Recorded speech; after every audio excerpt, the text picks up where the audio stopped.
This is Frank Islam, Chairman and CEO of FY Investment Group and your host of DC Night Show, where we interview leading voices from business and politics that impact you, the viewer. Today, our guest is Dr. Judy Findlay. Thank you, Judy, for coming here and welcome to our show. Thank you very much for the invitation. Sure, you're most welcome. Tell me a little bit about yourself. The audience probably doesn't know too much about you. Tell us a little bit about yourself. Well, I'm a teacher, Frank. I've been a teacher for almost 50 years, actually. And I've taught all sizes, all ages, from young children up through PhD candidates. And it's an interesting life as a teacher, because one has many roles that you play. You think of teachers just standing in front of the classroom, but that's rarely what we do. We guide rather than tell nowadays. Good way to put it. We encourage, we give chances to make mistakes, but most of all, we try to build confidence in young people, and confidence that they know that they have the power in them to learn. Very well said. And that once they leave my classroom, they can continue to learn forever. It's a lifelong learning process. It is. Well, for some, but not for all. For all. And I'd like to talk about that later. Okay. So you work, it's an organization called OSI. Yes. What does that stand for? What does it do? Well, and what's your involvement? That's a question that I'm often asked, actually. In fact, what does OSI stand for, Judy? It stands for One Sky International. Oh. One Sky International. What a nice name. It is. It actually is the name that was suggested by one of my former graduate students. The last time I was in Pakistan, I was flying from Karachi to Islamabad. And I walk up to the entrance to the airplane, to the door, and the stewardess looks up and I say, "Hi." And she is surprised. And so she takes me to my seat. And then once the plane takes off, she comes back and she says, "Madam, who are you? And why are you here? And what do you do?" Those are good questions. Yes. And so I explained that I was a professor and I was there working with teachers and students.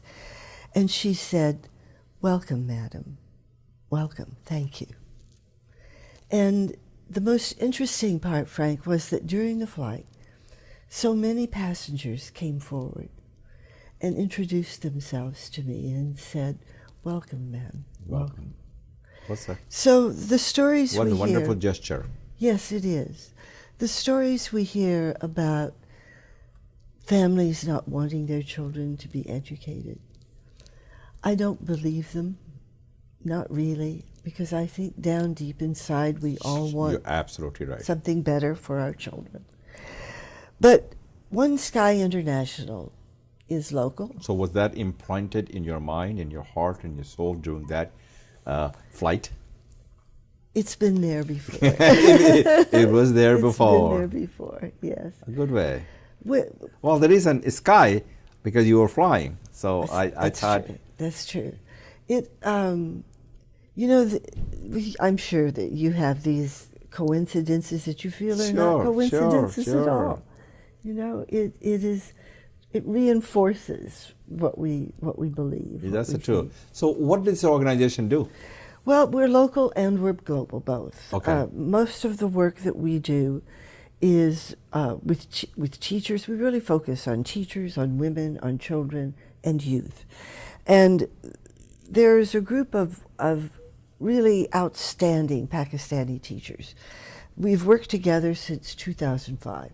They came to me at GW, George Washington University, in 2005 from a grant I got from the State Department to work with Fulbright in India and in Pakistan. And it was the first time really that secondary teachers had been able to have Fulbrights. And it was the first time, of course, that Indian and Pakistani teachers had come together. So we still work together. Of course, the money for the grant was used up long, long ago. But for the past 12 years, we have collaborated. Now we work together under the auspices of OSI.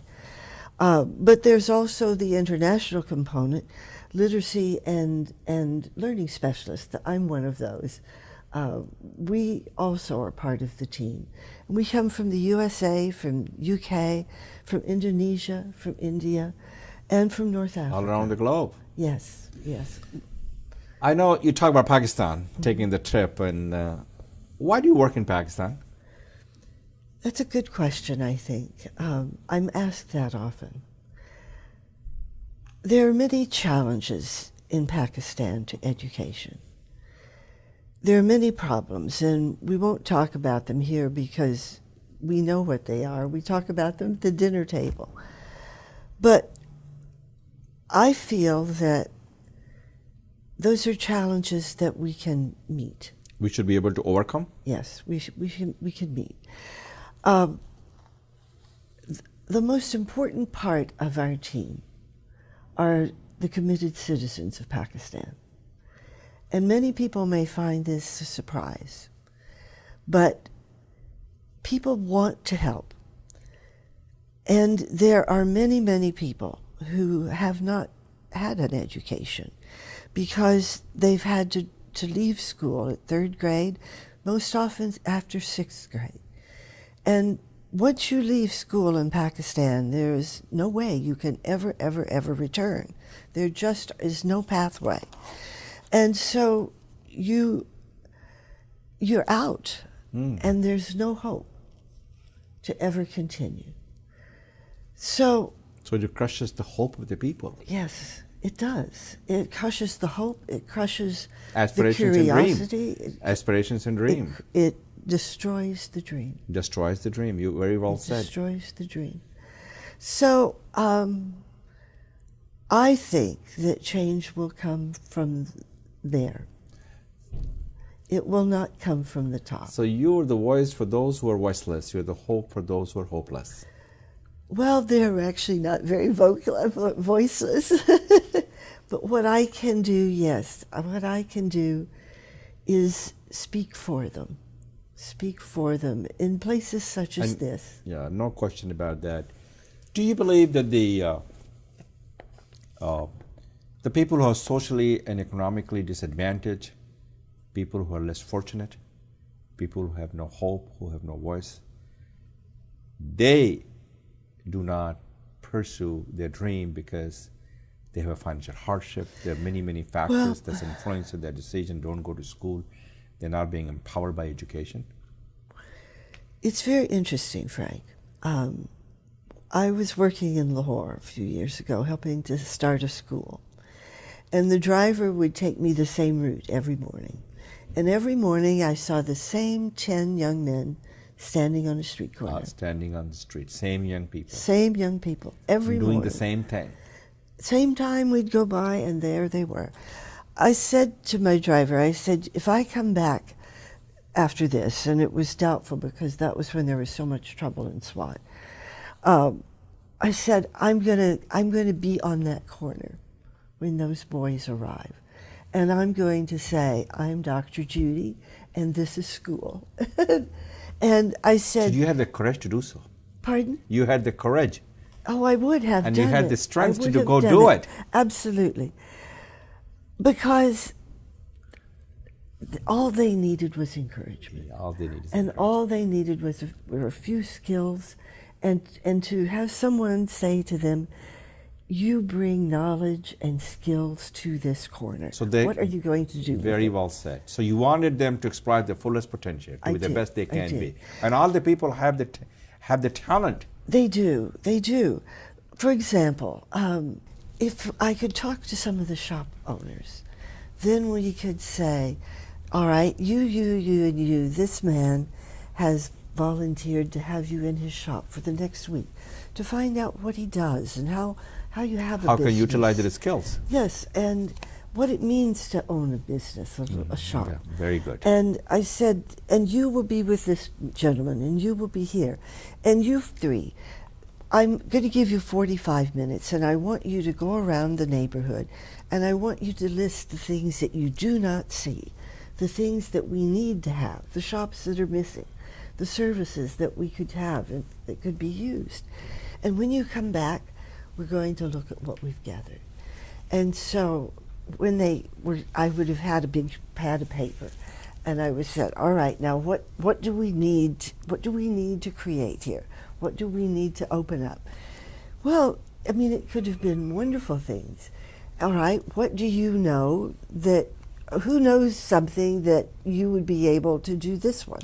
And who knows something that you would, what experiences, what knowledge do you want to bring try to with you? get the best out of them. Oh, absolutely. Wow. I want them to know that they have a best. Yes. I want them to know they have a best. So Judy, as a foreigner in Pakistan, what do you hope to contribute 5 years from now? What will be your legacy that you leave behind? I hope my legacy will be that that we have schools where everyone can come. Very good. I feel that lifelong learning is a gift that should not be denied anyone. Should not be denied to any human being, regardless of who they are. Exactly. And where they come from. Exactly. I would like to have a school where when the young ones come in the morning, their mothers come with them. And the mothers have their own space to work. And in the afternoon, the teenagers come and they have a place to study. And they learn how to study and why they're studying. And that studying is actually hard work. And that it has a reward. It's work. That's right. It's work. And it prepares you for other work. Yes. You know? And in the evening, the fathers could come and they could smoke together. They could talk together. They could learn English. What about the mother? The mothers, I'm going to tell you about mothers in a minute. But first I want to tell you about a group of teenage boys that I have worked with. I had a Facebook message one morning that said, Dr. Judy, I want to come to your teacher workshop next week in Karachi. And I wrote back and I said, who are you? How did you find me? And he said, my name is Liaquat, and I'm 15. And I, along with 5 of my friends, have started an NGO. Wow. 15-year-old kid? 15. They were 15 years old, 15 and God bless 16 them. years old. And they said, we want to work in the community, but we don't know how to start. We don't know what to do. We need you to help us. So I called Farzana Salman, who is the development director and does all our seminars and workshops. And I said, Farzana, can we let this boy come all the way from, he lives in a village outside Lahore. And Karachi was quite dangerous at that time. So we said, we just can't do that. And so I wrote back and he said, but ma'am, I have my ticket. I have my ticket for the train. Oh, is that right? Yes. So this kid was determined. Yes, my father's brother lives in Karachi. Oh, okay. So he had a relationship. He will take care of me. So we said, okay. Frank, he was the most wonderful young man. Wow. We just fell in love with him right away. He was a leader in the group of adults that day. A 15-year-old kid. A 15-year-old boy. But back home, they Skype. We just said we can Skype, so we Skyped, and they said, "Well, what should we do?" And I said, "Well, I can't tell you." I said, "I don't live there." I said, "Now, what I can do is help you learn how to look, how to see problems, how to choose one that you think you can actually make a difference." So I said, "This time next week, let's come back and let's meet again and tell me what you've decided. Tell me what you've found." So that's what we did. And they said, we want to work with the out-of-school children. They said, it's just not fair. It's just not fair that they have to work and they can't go to school.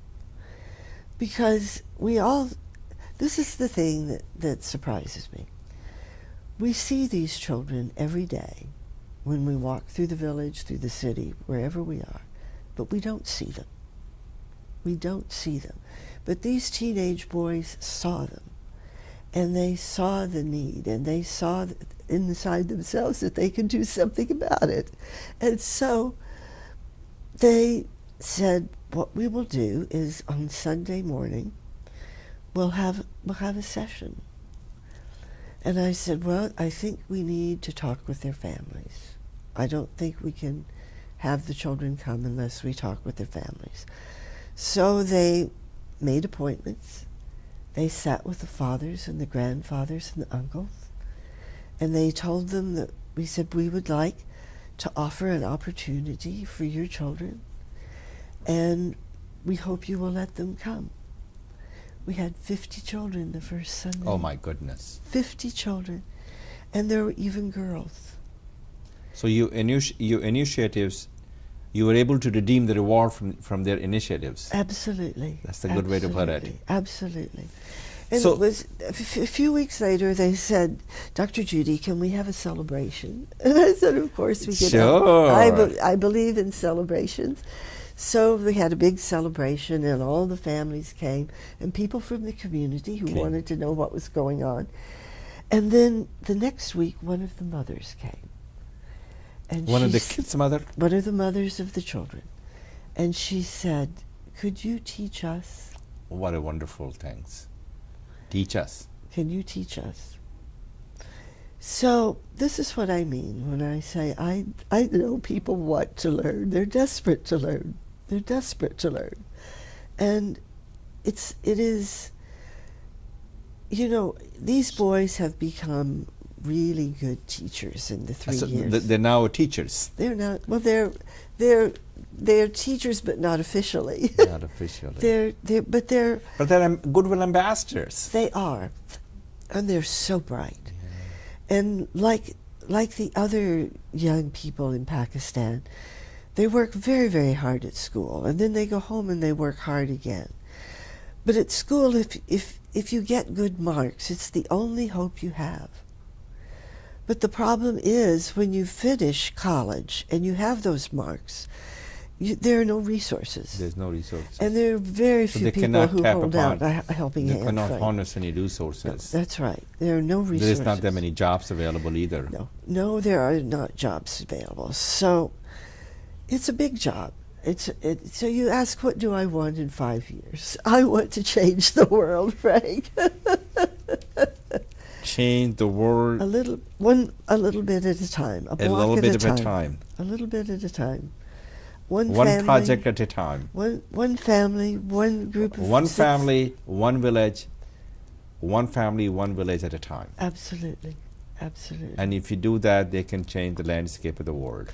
We say that if they succeed, all of us succeed. We say that we are a circle of voices, and each time another, like the mothers, they are a circle now.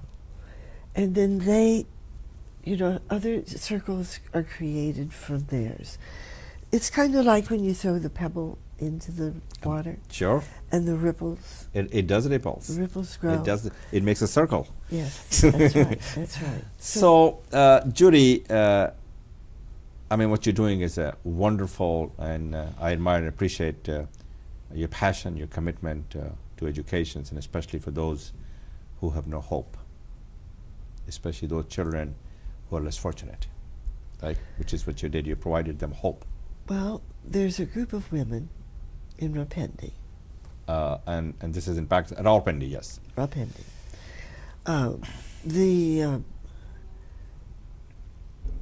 The mothers at Lodram, where the boys are, wanted to know if we could help them learn a skill to make something to sell in the market.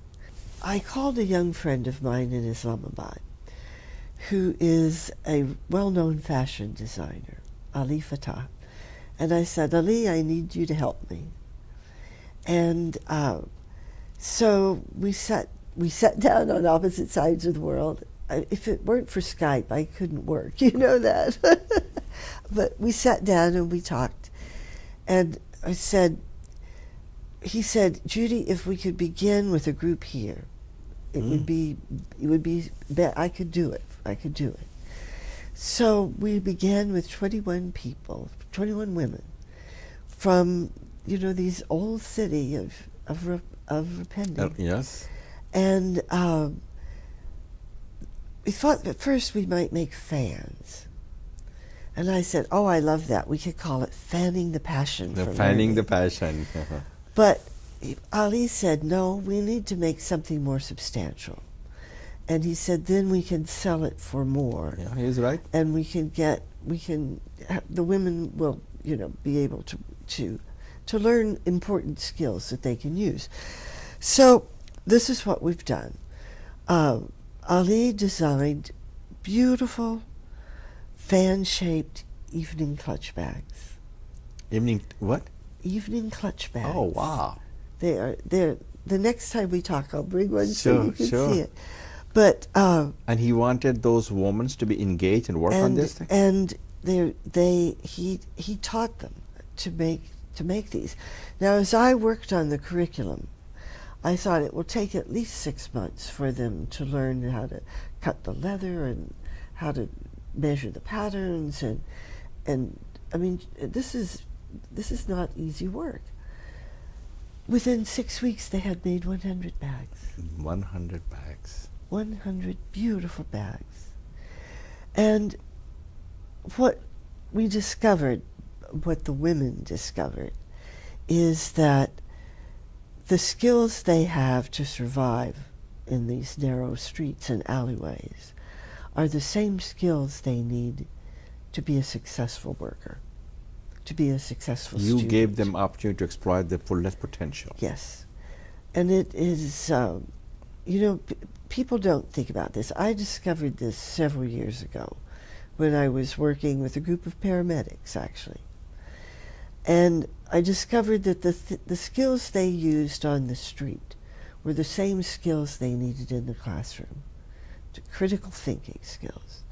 And these women have that. These women lead very difficult lives, disenfranchised. They live very difficult lives. So they have to be able to deal with ambiguities every day. They have to be able to persevere. They have to be resilient. They have to be strong. Oh, they do. They have to be able to solve problems that they didn't expect were going to happen.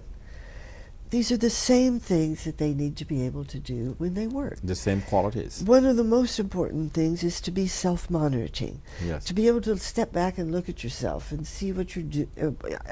It's working. I want to do it this way again. Or it's not working. I have to try something new. So we sit with the women, or Ali does, sits with the women in the circle. Now this is very unusual for a young man to be working with this group of women, but he did what the boys did. He sat with the husbands before we began, and he talked with them, and they're very proud of what their wives are doing. Of course. They're very proud. And that's the way it should be. Absolutely. So where do you get your financing for all these projects? I mean, Ali was an angel. Yes. We received a small grant from the Pearl Foundation to start. Which foundation? Pearl Foundation. Oh, Pearl Foundations. Yeah. Again, one of the graduate students that I Wow. knew at GW, she and her family started this. And now we are selling the bags, and that money is going back in to the project. Ali's grandmother has had a series of strokes and just fell and broke her hip. So our work is on hold at the moment because Ali must take care of his grandmother. You know how families, what we must do. And so when we begin again, we have to find funding. This is the part that I'm not so good at, Frank. Well, you're a teacher, and that's a different type of skills you need in order for you to... But I have to learn. Yeah, well, you do. I have to We all learn. have to learn. Because otherwise there are too many lives. Have you talked to the State Department? This fellow was from the State Department. I should have introduced to you. They do a lot of funding. I will talk with him. So we will try to get you connect, maybe Omar get you with Arslan, and this is all they do, is to help the Muslim entrepreneurs to grow and help them with the capital. Because the value of this program is that the women are part of their education. They feel that it is, they learn again that the power to learn is in them. Oh, of course. And that with that power they can do many other things. So they gain confidence. And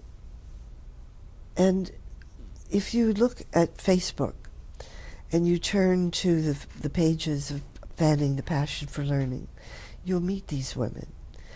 And you'll see that you'll hear their stories. And one of the most important parts of it, I think, is that as a woman buys one of the bags, a bridge is created, a connection, because she knows the circle that has made her bag. And the circle of women know that their bags are being honored and shown throughout. We carry them whenever I go out in the evening. We carry that. I take at least two. So you're kind of promoting them. Besides the access to the capital, what other challenges do you face in this kind of work? The biggest challenge is to educate everyone. To educate everyone. About the need for education. So you want to make sure they're empowered with education. Education is a gift that keeps on giving. It is, because if you... It empowers the mind. It uplifts the soul. It does. It uplifts the soul. It uplifts the soul.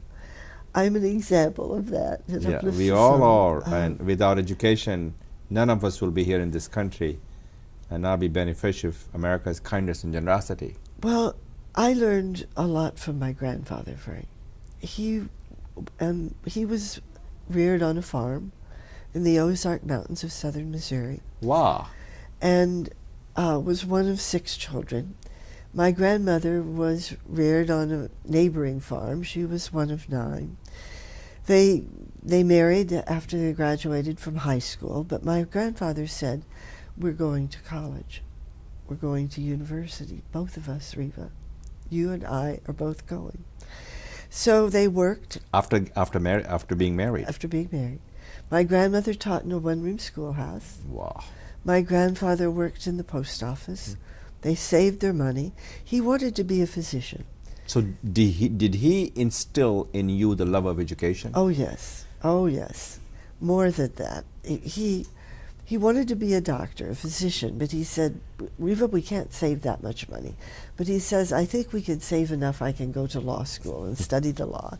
So that's what he did. And he went to a law school in Tennessee that was for young men who were very bright but needed financial aid. We now have 12. One time we had 15 lawyers in the family. And now this younger generation, my son's generation, so are doctors. You believe that your grandfather laid the firm foundation. Oh, absolutely. For you to understand the importance of education. Yes. And that's what you want to promote he told me, and empower the others with education as well. He told me, he said, if you decide not to have children, I want you still to educate a child. Very well said. Yeah. So I educate the world. I educate the world. Yeah. Well, thank you very much for your passion, for your commitment, Judy, and what you're doing in Pakistan, and I admire it and appreciate it, and especially that you believe in your cause, and I hope this cause will endure.